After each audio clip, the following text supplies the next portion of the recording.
கல்லை தின்னால் செரிக்க வேண்டும், அதுதான் காதல். இது வைரமுத்து சார் சொன்னது. ஆனால் என்னத்தை கொடுத்தாலும் செரிப்பால் பாக்கியம், அதுதாங்க நம்ம பாண்டியன் ஸ்டோர் டைரக்டர் சொல்கிறது. பா, வேறு லெவலுங்க. என்னன் பானை இனிய உறவுகளுக்கு வணக்கங்க. ஆனால் ஆமாங்க, நான் சொல்கிறது சரியா தப்பா அப்படின்னு உங்களுக்கு என்ன தோணுது கமெண்ட்ஸில் சொல்லுங்கள். ஆனால் கொஞ்சம் கூடங்க அப்படியே சொல்லுவாங்க, எருமை மாட்டில் மழை பெஞ்சதுன்னு சொல்லுவாங்க இல்லையா, அந்த மாதிரி தாங்க. என்ன வேணாலும் அசைச்சு கொடுக்குதுங்க. அட்டே அம்மா, தண்ணிக்குள்ளே இறங்கிரும். நாங்களாம் மாடு மேய்க்கல, நாங்களும் தள்ளி தள்ளி வா போவோம், எவ்வளோ நேரம் இருப்ப தண்ணிக்குள்ளே அப்படின்னு அம்மாக்கிலேருந்து அடி அடின்னு அடிப்பேன். அசரவே அசராதே அப்படியே நின்றுக்கிட்டு இருக்கும். வரியா இல்லையா வரியா இல்லையா அப்படின்னு சொல்லிட்டு அது அழகாக நிற்கிற பார்த்து அது மேலே ஏறி கூட உட்காருவோம், நிற்போம். ஆனால் அதுக்கு மேலே அது என்ன பண்ணும், பொதுக்குன்னு உள்ளுக்குள்ளே போய் படுத்துரும். நம்ம ஈரமாக நனைஞ்சிருவோம். ஐயோ அப்படிங்கிற அளவுக்கு அந்த மாதிரிங்க அசைச்சு கொடுக்குற மாதிரி தான் நம்ம பாக்கியம். எல்லாத்துக்கும் இப்போ என்ன பொய் ஜாதகமாக இருந்துச்சு, எங்கள் பிள்ளைக்கு தோசம் அப்படி இப்படின்னு சொல்லி சமாளிக்கிறாங்க. ஓ அப்படின்னா உங்கள் பிள்ளைக்கு ஏதாவது தோசை இருந்தால் ஏன் பிள்ளை தலையில் கட்டுவீங்களா அப்படிங்கிறாங்க. ஆனாலும் எல்லாத்துக்கும் கதிர் பேசுகிறாங்க. இந்தப்பா பெரியவங்க பேசல, நீ வாய மூடு, சம்மந்தி பேசட்டும் அப்படிங்கிறாங்க. எல்லாரையும் அப்படியே க்ளீன் போல்டாகும். எத்தனை பால் என்னமோ சொல்லுவாங்க இல்லையா, என்ன மாதிரி பால் போட்டாலும் அடிக்கிறாயா 6 4 அப்படிம்பாங்களே, அந்த மாதிரி தாங்க இந்த பாக்கியமும். ஆனாலும் இந்த விஷயத்தில் பாண்டியனை ஒரு விஷயம் பாராட்டலாங்க. உண்மையிலே நல்ல மனுஷனாக இருக்கார். அப்படியே எல்லாத்துலேயுமே நான் நேர்மையாக வாழ்ந்திருக்கேன் வளர்ந்துருக்கேன் அப்படிங்கிறாரு பார்த்தீங்களா, அதெல்லாம் உண்மையிலே பாராட்டணுங்க. என்ன அப்படியே ஒரு மனசு உக்கி போகிறாரு, என்ன சொல்கிறதுனே. ஆனாலும் பழனிக்கு செஞ்ச துரோகம் இருக்குது பார்த்தீங்களா, அதாங்க வாழ்க்கை ஒரு வட்டங்கிறது. அப்படியே ஒன்றை தான் சுத்தம். நல்லது செஞ்சாலும் சரி கெட்டது செஞ்சாலும் சரி தன்னையே சுத்தம்னு சொல்லுவாங்க, அதே தான். ஆனால் பாவங்க, இப்படி ஒரு நல்ல குடும்பம், அதுவும் நல்ல பையன் கதிரே சொல்கிறாரு பார்த்தீங்களா, எங்கள் அண்ணன் எங்கள் எல்லாரையும் விட நல்லவருன்ட்டு.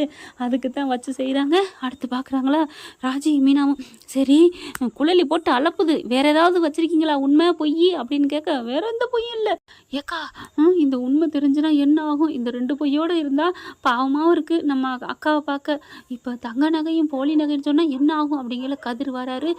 இல்லை நீ நம்ம போய் உண்மையை சொல்லிடுவோம், இதுக்கப்புறம் ஏதோ மன்னிச்சு ஏற்றுக்கிட்டாலும் நாளை பின்ன அந்த தங்க விஷயம் தெரிஞ்சுட்டா அப்புறம் மறுபடியும் பெரிய அன்னைக்கே சொல்லியிருக்கலாமே அப்படின்னு பெரிய சண்டை வந்துடும், பிரச்சனை வந்துடும், நம்ம சொல்லிடுவோமா அப்படின்னு பேச, ஐயோ மெதுவாக பேசுங்க கோமதி வருது. ஏய் என்னடி என்னமோ குசு குசுன்னு பேசுகிறீங்க என்ன அப்படிங்கிற கொள்ளையும் வருது. ஆமாம்மா என்னென்ன தெரில, இவளுக்கு பாட்டுக்க குசு குசுன்னு பேசுகிறாளுங்க, என்ன நடக்குதுன்னே தெரியலையே அப்படின்னு சொல்லுங்கடி என்னடி என்னமோ நகைங்கிறீங்க, அப்போ நகையும் பித்தளையா அப்படின்னு கேட்க, அதெல்லாம் அப்படின்னு தங்கமயில் பார்க்குது. ஐயோ அப்படின்னுட்டு கதிரும் அப்படியே இனிமேல் சொல்லாமல் இருக்கக்கூடாது அப்படின்ட்டு குழலி புட்டிங்கி எடுக்குது. சொல்லுடாங்கல்ல அக்கா அது வந்துக்கா நகையும் பித்தளைதாக்கா அப்படின்னு ஆடி போகிறாங்க. என்னடா சொல்கிற, ஆமாக்கா. குழலிக்கு செம்ம காண்டாகுது, உள்ளுக்குள்ளே போகுது, நகை பெட்டியை தூக்கிட்டு வருது. நகை எடுத்து பார்த்தா அப்படியே பல்ல காமிக்குது. ஐயோ நான் கூட ஏதோ ஜாதகத்தில் போய் இந்த மாதிரி கட்டி வச்சிடணும் ஏமாத்தி அப்படின்னு ஏதோ ஒரு தோசை இருக்குன்னு பண்ணினீங்கன்னு நினச்சி மன்னிச்சிடலான்னு நினச்சா இப்போ 80 பவுன் நகை. யாரை வெறுப்பேற்றுறதுக்கு 80 பவுன் நகை சொன்னேன், என்ன வெறுப்பேற்ற தானே. நீ என்னடா 60 போட்டேன், நான் என் பிள்ளைக்கு 80 போடுவேன்னு நீ சொல்லணுங்கிறக்கா தானே அப்படின்னு குழலி செம்ம காண்டில் கத்துறாங்க. அதுக்கு மேலே அவங்க ஒன்றும் பண்ண முடியல பாக்கியம். இல்லை நாங்கள் இந்த ஒரு இடம் இருக்குது, விற்றோன்னே 80 பவுன் 100 பவுனே போடுவோம் அட்டிங்ஸு அடிங்க ஐயால அப்படிங்கிற மாதிரி கோங்கோமாக வருது. அதுக்கப்புறம் பார்க்குறாங்க, இங்கே பாருங்கள் நாங்கள் நகையெல்லாம் தந்துடுவோம் இல்லைன்னு சொல்லலை அப்படிங்கிறாங்களே. இது சரிப்பட்டு வராது அப்படிங்கிற வெளியில் தரன்னு பிடிச்சி இழுத்துட்டு வராங்க. சண்டை பெருசாக நடக்குது. கரெக்டாக குமாரும் சக்திவேல் பார்க்க என்ன நடக்குது அப்படிங்கிற இவங்க ஓவராக சத்தம் போட்டு சண்டை போடுறாங்க. தெருக்கள் ஆட்கள் வந்துடுறாங்க, எல்லாத்தையும் கேட்டுக்கிட்டு இருக்காங்களா. அங்கிட்டு போகிறவங்க வரவங்களை கூப்பிட்டு வச்சு என்ன பிரச்சனை அப்படின்னு சக்திவேல் கேட்க, இந்த மாதிரின்னு சொல்ல, ஓஹோ திருட்டுப்பைய குடும்பத்தில் இருந்தேன் பொண்ணு கட்டியிருக்கானா, நாங்கள் தான் அன்னைக்கே சொன்னோமே, டேய் இது சும்மா விடக்கூடாதுரா அப்படின்னு குமார்கிட்ட சக்திவேல் சொல்ல, இப்போ என்னப்பா பண்ணலாம், சண்டை நடந்துட்டு இருக்குல்ல, வா நம்ம போலீஸுக்கு ஃபோனை பண்ணி சொல்லுவோம். ஃபோனை பண்ணாலும் எடுக்க மாட்டாங்க, நம்ம சீக்கிரமா நேரில் போகணும். நேரில் போயிட்டு போலீஸுக்காரங்க போலீஸ் ஸ்டேஷன் போயிருதுங்க. 2 போயிட்டு என்ன பிரச்சனை அப்படிங்கிற, எங்கள் எழுத்த வீட்டில் என் தங்காச்சி என் சம்மாந்தி இருக்குது, அவங்க வீட்டில் ஒரு பொண்ணை கட்டி கொடுத்துருக்குறாங்க. பாவங்க அந்த பொண்ணை கல்யாணம் பண்ணிட்டு வந்ததுலேருந்து கொடுமைப்படுத்துகிறாங்க. நகை கேட்குறது என்ன, போய் நகையை வாங்கிட்டு வா அப்படின்னு பிடுங்கி எடுக்கிறாங்க. ஏதோ படிப்பு கம்மியாக, எப்படி படித்த பொண்ணு கம்மியான பொண்ணு படிச்சிருக்கிற, எனக்கு வேணாம் அப்படின்னு அந்த பையன் இருக்கானே ரொம்ப பேசுகிறான். ஆத்தாக்காரிலேருந்து எல்லாம் ஆடுறாங்க அப்படின்னு கம்ப்ளைண்ட் கொடுக்க, அப்படியா இதோ வர்றோம் அப்படி சொல்லிட்டு போலீஸ், அதுவும் வரதட்சணை கேஸ்னால் உடனே ஓடி வருவாங்கல்ல, போலீஸு வந்துடுது. எல்லாரும் பார்க்குறாங்க. போலீஸ் யார் வர சொன்னது, யார் வர சொன்னது அப்படிங்கிற பாக்கியம். ஐயையோ! சம்மந்தி நான் வர சொல்லல அப்படிங்கிறாங்களா. கரெக்ட்டா போலீஸ் வந்துடுது. யாருங்க உன்ட்ட சொன்னது? என்ன பிரச்சனை? இங்கெல்லாம் ஏன் வர்றீங்க? அப்படின்னு கேட்க, என்னது வீதியிலேருந்து கிளு கிழிச்சு கட்டிக்கிட்டு இருக்கீங்க. தெரு வரைக்கும் கேட்குது. என்னையா பேசிட்டு இருக்கீங்க? இல்ல இது எங்க குடும்ப பிரச்சனை அப்படின்னு பாக்கியம் சொல்ல, குடும்ப பிரச்சனையா? அப்படின்னா வீட்டுக்குள்ளேயே வச்சு பண்ணணும் அப்படிங்கிறாங்க போலீஸ்காரங்க. பாருங்க எதுக்கு இப்போ வந்திருக்கீங்க? என்ன வந்திருக்கீங்களா? எங்களுக்கு கம்ப்ளைண்ட் வந்திருக்கு. என்னண்டு? இந்த இதில் இங்கே எடுத்து தங்கமயிலுங்கிறது யாரு? அப்படின்னு போலீஸ்காரர் கேட்க, நான் தான் அப்படின்னு சொல்ல, இந்த பிள்ளைய வந்து வரதட்சணை கேட்டு கொடுமைப்படுத்துறீங்களாமே அப்படின்னு போலீஸ் சொன்னோன்னே அப்படியே ஆடி போகிறாங்க. கோமதி, பாண்டியன், சரவணன், கதிர் எல்லாம். என்னது வரதட்சணை கேஸா? ஆமாங்க அப்படி தான் கம்ப்ளைண்ட் வந்திருக்கு அப்படிங்கிறாங்க. யாருங்க கொடுத்தது? நாங்களாம் யாருமே கொடுக்கலையே அப்படி சொல்ல, பாக்கியம் பார்க்குது. இதுதான் சமயம், கண்டிப்பாக சொல்லிட வேண்டிதான். சொல்லிடுவோமா அப்படிங்கல, ஏங்க சொல்லுவோமா அப்படிங்கல பார்க்குறாங்க ராஜி மீனாவும். நீங்கள் பாருங்கள் மனசாட்சிலாம் பேசாதீங்க. என்னைக்காவது உங்ககிட்ட வரதட்சணை கேட்டிருப்பாங்களா? இப்போ மட்டும் நீங்கள் ஆமாம் அப்படின்னு சொன்னீங்கன்னா கண்டிப்பாக உங்கள் பிள்ளை வாழவே வாழாது.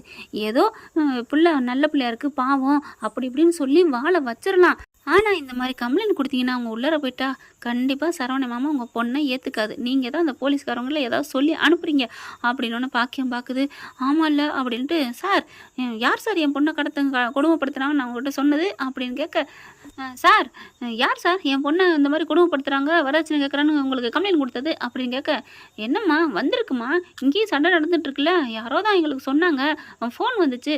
ஏன்னா சக்திவேல் வந்து சொல்லக்கூடாதுன்னு சொல்லிட்டு வந்தாங்கல்ல, அதனால் அவன் சொல்லலை. அதுக்கப்புறம் ஃபோன் வந்தால் நீங்கள் நம்பிட்டு வந்துடுவீங்களா? என் சம்மந்தி தங்கம் 2 பேருமே, இந்த கோமதி சம்மந்தி அதை விட வைரம், என் பிள்ளைய தங்கமாக பார்த்துக்கிறாங்க. அதெல்லாம் நீங்கள் வந்து சும்மா யாரோ சொன்னான்னு பொருளை கிளப்பிட்டு வராதிங்க, நீங்கள் இங்கேருந்து கிளம்புங்க அப்படின்னு சொல்ல, அப்படியே ஆடி போகிறாங்க. போலீஸ்கார பார்க்குறாங்க, என்னது அப்படின்ட்டு லைட்டாக அப்படி சக்திவேலை பார்க்க, அப்படின்னு சொல்ல கதிர் பார்த்துறாங்க. ஓஹோ அப்பா இது வேற யாரும் பண்ணலப்பா, இந்த ஏற்ற வீட்டில் இருக்க வந்தாப்பா பண்ணியிருக்காங்க. இதோ இந்த போலீஸ்கார் அங்கே தான் பார்க்குறாரு. சார் என்ன சார் நினச்சிட்டீங்க? அவங்க சொல்லி எங்களை வந்து கைது பண்ண வந்தீங்களா? அவங்க எங்களை எப்போலாம் அழிக்கலான்னு இருக்காங்க. அவங்க சொன்னாங்க என்ன சார் அப்படிங்கிறாங்க. இல்லை சார் அது வந்து அப்போ வரதட்சணை கேஸ்லாம் இல்லையா, அதெல்லாம் ஒன்றும் இல்லை அப்படிங்கிறாங்க. அதுக்கப்புறம் என்ன சொல்கிறதுனே ஒன்றும் புரியல. போலீஸ்காரர் திருன்னு முழிக்கிறாரு, இப்படி பார்க்குறாரு.